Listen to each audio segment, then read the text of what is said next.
क्या आप जानते हैं कि कुएं हमेशा गोल ही क्यों बनाए जाते हैं? क्या आपको पता है कि बर्फीले इलाकों में शांति क्यों होती है? या फिर क्या आपको पता है कि छींक आने पर गॉड ब्लेस यू क्यों कहा जाता है? क्या आप जानते हैं कि कोरिया के लोग डिओड्रेंट क्यों नहीं लगाते हैं? क्या आप जानते हैं कि मौत के बाद फिंगरप्रिंट्स क्यों सिकुड़ जाते हैं? यकीनन आपने आज से पहले इतने अमेजिंग फैक्ट्स नहीं सुने होंगे, इसलिए वीडियो को आखिर तक जरूर देखें। फैक्ट नंबर 1, हर इंसान को किसी न किसी चीज से डर लगता है, जिसकी वजह से वो उस काम को करने से परहेज करता है। लेकिन क्या आप जानते हैं कि इंसान के दिमाग में वो कौन सा हिस्सा होता है जो हमें डर का एहसास करवाता है? अगर नहीं तो हम आपको बता दें कि दिमाग के उस हिस्से को एमिगडला के नाम से जाना जाता है, जो इंसान को डर या खौफ का एहसास करवाता है। अगर किसी व्यक्ति के दिमाग से इस हिस्से को निकाल दिया जाए या फिर उसे सुन्न कर दिया जाए तो उस स्थिति में उस व्यक्ति को किसी भी चीज से डर नहीं लगेगा। उसे डर का एहसास होना बंद हो जाएगा और फिर वो किसी भी ऊंची बिल्डिंग से जंप भी मार सकता है, भले ही उसे ये पता हो कि बिल्डिंग से कूदने पर उसकी जान जा सकती है। लेकिन दिमाग में एमिगडला ना होने की वजह से उस व्यक्ति को अपनी जान जाने का डर भी नहीं होगा और वो कोई भी डरावना काम आसानी से पूरा कर सकता है। फैक्ट नंबर 2, आप में से बहुत से लोग स्मार्टफोन का इस्तेमाल करते होंगे जिसमें फिंगरप्रिंट की मदद से फोन का अनलॉक करने का ऑप्शन होता है। लेकिन क्या आप जानते हैं कि मोबाइल फोन में ये फीचर इतना ज्यादा एडवांस होता है कि आप उसका इस्तेमाल करके किसी मृत इंसान के मोबाइल फोन को नहीं खोल सकते हैं। दरअसल मौत के बाद इंसान के फिंगरप्रिंट्स बहुत तेजी से सिकुड़ने लगते हैं, जिसकी वजह से अगर उस व्यक्ति के मोबाइल फोन पर उंगली को लगाया जाता है तो फोन के सेंसर ये पता लगा लेते हैं कि उस व्यक्ति की मौत हो चुकी है। मृत व्यक्ति के मोबाइल फोन को उसके फिंगरप्रिंट्स का इस्तेमाल करके अनलॉक नहीं किया जा सकता है, जिससे आप ये समझ सकते हैं कि फोन के साथ इंसान की बॉडी भी बहुत एडवांस तरीके से काम करती है। फैक्ट नंबर 3, कोरोना वायरस के फैलने के बाद दुनिया भर में लोगों ने बैक्टीरिया के संपर्क में आने से बचने के लिए मास्क पहनना और चीजों को छूने से पहले उन्हें सैनिटाइज करने की आदत डाल ली है। लेकिन क्या आप जानते हैं कि जापान में इस तरीके को आज से नहीं बल्कि सालों से फॉलो किया जा रहा है। दरअसल 1990 के दशक के दौरान जापान में हिताची कंपनी ने एक खास तरह की एटीएम मशीन बनाकर तैयार की थी, जिसमें से बाहर निकलने वाला कैश पहले सैनिटाइज होता था। असल में ये एक एडवांस मशीन थी जो नोट को पहले गर्म करती थी और फिर उन्हें प्रेस करके मशीन से बाहर निकालती थी। कंपनी का दावा था कि इस तरह नोटों को गर्म करने से उनमें लगे बैक्टीरिया खत्म हो जाते हैं, जिसकी वजह से नोट को छूने या इस्तेमाल करने पर बीमारी और वायरस फैलने का खतरा कम हो जाता है। उस दौर में जापान में एटीएम मशीन से निकलने वाले नोट बेहद गर्म हुआ करते थे, जिन्हें छूने पर अक्सर लोगों के हाथ जल जाते थे। हालांकि कुछ समय बाद जापानी लोगों ने इन एटीएम मशीनों का इस्तेमाल करना बंद कर दिया था, जिसकी वजह से कंपनी ने नोटों को गर्म करने वाली मशीन को बनाना बंद कर दिया। लेकिन इतने सालों बाद कोरोना वायरस के आने के बाद जापानी लोगों को लगता होगा कि काश वो नोटों को गर्म करने वाली मशीन का इस्तेमाल कर पाते, जिससे कैश से फैलने वाले वायरस को कुछ हद तक रोका जा सकता था। फैक्ट नंबर 4, दुनिया में एक से बढ़कर एक खूबसूरत जगहें हैं जहां प्रकृति का अद्भुत नजारा देखने को मिलता है। लेकिन क्या आपने कभी सतरंगी या यूं कहें कि रेनबो माउंटेन को देखा है? अगर नहीं तो इसके लिए आपको चीन जाना होगा। दरअसल चीन में दुनिया के सबसे खूबसूरत और रंगीन पहाड़ हैं, जिन्हें रेनबो माउंटेन के नाम से जाना जाता है। ये खूबसूरत पहाड़ पश्चिमी चीन में है, जिन्हें जांगे दंशा लैंडस्केप के नाम से जाना जाता है। इन पहाड़ों पर लाल, पीला, हरा, गुलाबी और ब्राउन समेत कई रंग देखने को मिलते हैं, जो बिल्कुल इंद्रधनुष की तरह लगते हैं। जब इस रेनबो माउंटेन पर सूरज की रोशनी पड़ती है तो ये आकर्षक रूप से चमकने लगते हैं और किसी अजूबे से कम नहीं लगते हैं। वहीं बारिश के बाद इस रेनबो माउंटेन को देखने का अपना एक अलग मजा होता है, जहां आप अपने परिवार, दोस्तों और पार्टनर के साथ क्वालिटी टाइम बिता सकते हैं। रेनबो माउंटेन घूमने के लिए जून से सितंबर के बीच का समय सबसे बेहतरीन रहता है। इस दौरान ना तो बारिश होती है और ना ही बर्फबारी। वहीं अगर आप ठंड के मौसम में रेनबो माउंटेन देखने जाएंगे तो आपको बर्फ की सिर्फ मोटी और सफेद परत देखने को मिलेगी। फैक्ट नंबर 5, ये तो हम सभी जानते हैं कि कछुआ धीमी गति से चलने वाला एक जीव है, जिसे सड़क या रेलवे ट्रैक पार करने में काफी लंबा वक्त लग जाता है। जापान में इन्हीं कछुओं की वजह से कई बार ट्रेन लेट होती थी तो कभी पटरी से नीचे उतर जाती थी। दरअसल जापान में कछुओं की संख्या काफी ज्यादा है, इसलिए शहरों में इस जीव को सड़क और रेलवे ट्रैक पार करते हुए आसानी से देखा जा सकता है। लेकिन कछुए का ऊपरी खोल बहुत ही कठोर होता है, जिसकी वजह से अगर कछुआ गलती से रेलवे ट्रैक पर चला जाए और उसी समय ट्रैक से ट्रेन गुजर रही हो तो ऐसे में कछुए के खोल की वजह से ट्रेन पटरी से उतर जाती थी और कछुए की भी मौत हो जाती थी। इस समस्या से बचने के लिए जापान की सरकार ने एक अनोखा तरीका निकाला, जिसके तहत उन्होंने रेलवे ट्रैक के नीचे छोटी छोटी सुरंग बना दी। इन सुरंगों की मदद से कछुआ आसानी से रेलवे ट्रैक को क्रॉस करके एक तरफ से दूसरी तरफ जा सकता है, जबकि पटरी के ऊपर से गुजरने वाली ट्रेन को भी कोई नुकसान नहीं पहुंचता है। इस तरह जापान में कछुओं के लिए दुनिया की पहली ऐसी सुरंग को बनाकर तैयार किया गया है, जिससे रेल दुर्घटना को रोकने के साथ साथ कछुओं की आबादी को कम होने से भी बचाया जा सकता है।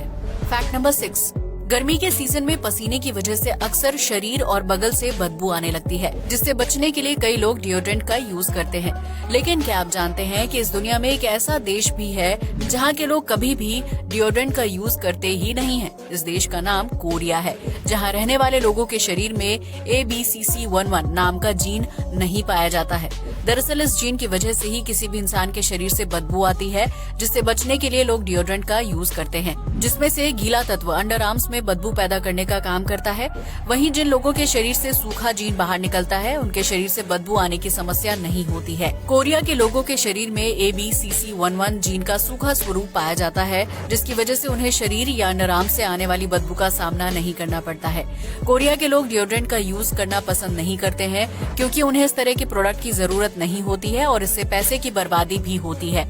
आपको बता दें कि कोरिया जाने वाले ज्यादातर पर्यटक अपने साथ डिओड्रेंट लेकर जाते हैं, क्योंकि उन्हें ये शिकायत रहती है कि इस देश में डिओड्रेंट को ढूंढना या खरीदना सबसे मुश्किल काम है। आपको ये जानकर हैरानी होगी कि यूरोप और अफ्रीका जैसे देशों में रहने वाले लोगों के शरीर में ABCC11 जीन का गीला स्वरूप होता है, जिसकी वजह से इन देशों के लोगों को शरीर से बदबू आने की समस्या का सामना करना पड़ता है। वहीं पूर्वी एशियाई देशों में ये संख्या बहुत ही कम है, जबकि कोरिया में इस तरह के लोगों की संख्या ना के बराबर होती है। फैक्ट नंबर 7, आज तक आपने ये सुना होगा कि व्हेल पानी में रहने वाली मछली है जो समुद्र से बाहर आते ही मर जाती है। लेकिन अगर हम आपसे कहें कि व्हेल हवा में भी उड़ सकती है, तो क्या आप हमारी बात पर यकीन करेंगे? दरअसल फ्रांस में एयरबस एयरलाइंस द्वारा एक बहुत ही खास प्लेन डिजाइन किया गया है, जो हूबहू एक व्हेल की तरह दिखाई देता है। इस प्लेन को पहली बार नवंबर 2014 में लॉन्च किया गया था, लेकिन साल 2018 में इस प्लेन के डिजाइन में कुछ बदलाव किए गए, जिसके बाद इसे आम लोगों के लिए शुरू कर दिया गया।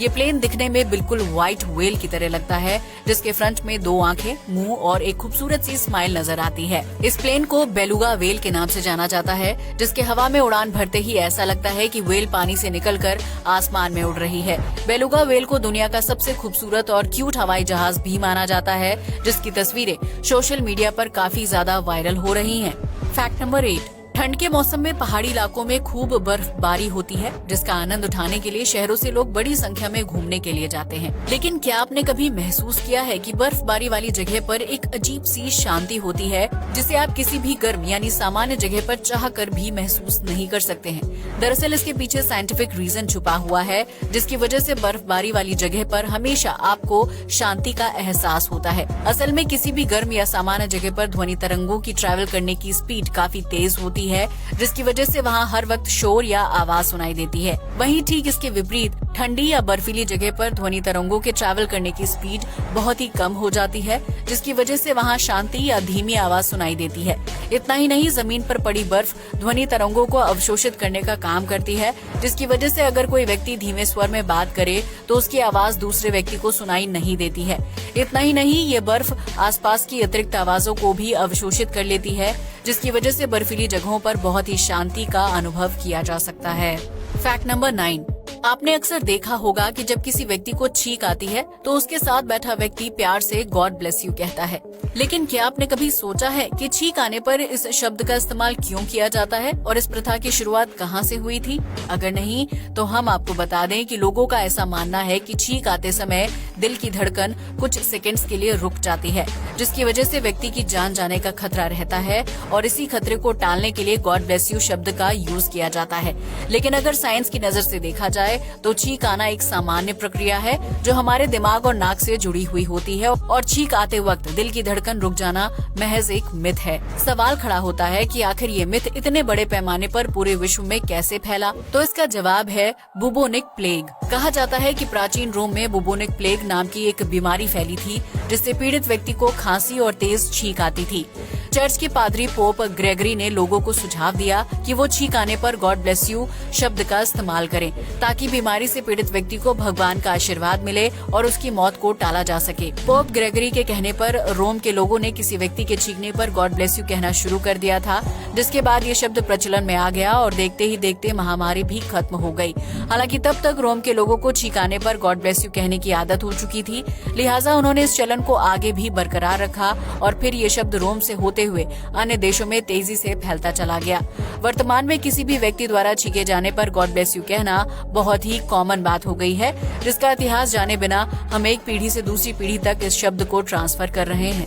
फैक्ट नंबर 10, आपने गांव कस्बों में कभी न कभी कुएं जरूर देखे होंगे जिनका इस्तेमाल पानी भरने के लिए किया जाता है, लेकिन क्या आपने कभी कुएं के आकार या डिजाइन के बारे में सोचा है, जो हमेशा गोल ही होता है? दरअसल कुएं का गोल डिजाइन प्राचीन समय की कारीगरी को दर्शाता है, क्योंकि उस दौर में आधुनिक मशीनें नहीं हुआ करती थी। मजदूर हाथों से कुएं की खुदाई करते थे और गहराई तक पहुंच जाते थे, जिसकी वजह से कुआं ऑटोमेटिक तरीके से गोल बन जाता था। इसके बाद कुएं के ऊपरी हिस्से को भी गोल आकार में ही डिजाइन किया जाता था, ताकि कुएं के अंदर से पानी निकालना आसान हो और कुएं की दीवारें लंबे समय तक मजबूत रह सके। अगर कुएं को गोल के बजाय चौकोर आकार में बनाया जाता तो उसकी दीवारें लंबे समय तक टिक नहीं पाती थीं और कुआं अंदर ही अंदर ढह जाता था। वहीं गोल आकार के कुएं में दीवार ज्यादा मजबूती के साथ एक दूसरे से जुड़ी रहती है और लंबे समय तक जमीन से जुड़ी रहती है। इसके अलावा गोल आकार वाले कुएं से पानी की भरी हुई बाल्टी को बाहर निकालना आसान होता है और उसके साथ और ज्यादा मेहनत नहीं करनी पड़ती है। आज के लिए बस इतना ही। जय हिंद दोस्तों।